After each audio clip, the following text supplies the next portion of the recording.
What if everything you believe about time is an illusion? What if past, present, and future exist all at once, while your brain edits reality into a story that feels linear? You wake, move through the day, watch the sun fall, and call it time. But neuroscientists say your brain doesn't actually feel time, it constructs it.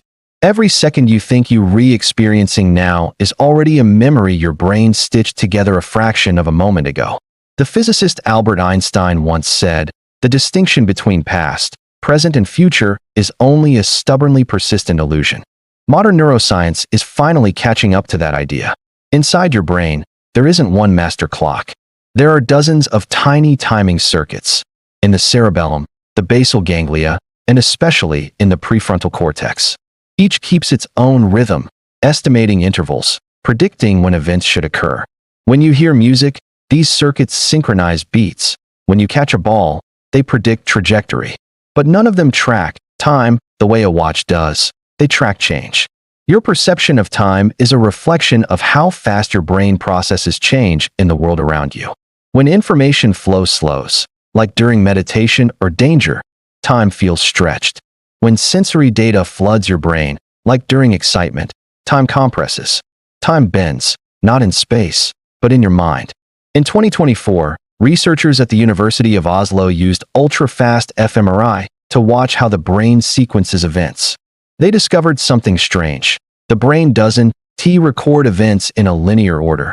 It reconstructs them later, blending fragments stored across the hippocampus and visual cortex. In other words, the present you think you're living was already edited by your brain milliseconds after it happened. Reality is delayed. Your now is a prediction, constantly updated by your neural circuits to maintain the illusion of continuity. Carlo Rovelli, the theoretical physicist who studies the quantum nature of time, says that time might not exist at the fundamental level at all. It emerges only from relationships between events. Your brain, it turns out, works exactly the same way. Time is relative to perception. During life-threatening experiences, survivors often report that the world slows to a crawl. Neuroscientists at Baylor College of Medicine measured this slow-motion effect and found at ISNT the world slowing down. It asks the amygdala flooding memory circuits with detail. Your brain captures more frames per second, so the playback feels stretched. In that instant, time feels infinite, because consciousness detaches from the body's mechanical clock. This might explain near-death experiences, déjà vu, or the sense that moments repeat. When the brain loses its rhythm, the illusion of time breaks, and what's left feels like eternity. Every second of your identity depends on memory. Without it, there is no past, and without imagining the future, there is no direction. The neuroscientist Dean Bunimano calls this the temporal scaffolding of consciousness. When you recall a memory, your brain recreates the neural pattern as if it were happening now. When you plan the future, it runs a simulation using those same circuits. The brain doesn't distinguish between memory and imagination. It only labels one as real. So your past and future exist in the same mental space, and the present is simply where your attention happens to rest. If time is a construct of perception, what happens when perception ends? Some quantum physicists argue that the universe itself doesn't evolve through time. Instead, it's a static block universe where every event, past, present, future, exists simultaneously. Your consciousness moves through that block like light scanning film. What you call the flow of time is the motion of awareness, not of the universe. Meditation masters describe timeless states where minutes vanish. Neuroimaging shows reduced activity in the parietal regions responsible for tracking duration.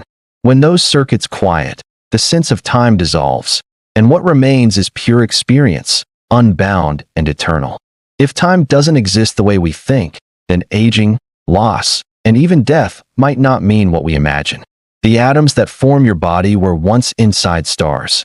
Every particle follows physical laws indifferent to clocks. What changes is arrangement, not existence. From this view, you never truly leave the present, because the present contains all possible moments. You're simply shifting perspective within a timeless field. Einstein wrote in a letter after a friend's death, "For us believing physicists, the distinction between past, present, and future is only an illusion, though a persistent one." Perhaps that persistence is what we call life. You experience time because your mind demands a story. Without it, reality would be too vast, too simultaneous to comprehend. So your brain builds a timeline, a beautiful, fragile fiction that lets you move through the infinite one moment at a time. Maybe, one day, when consciousness evolves beyond the need for sequence, the illusion of time will fade completely. And we'll remember that everything, every heartbeat, every star, every life, was happening all at once.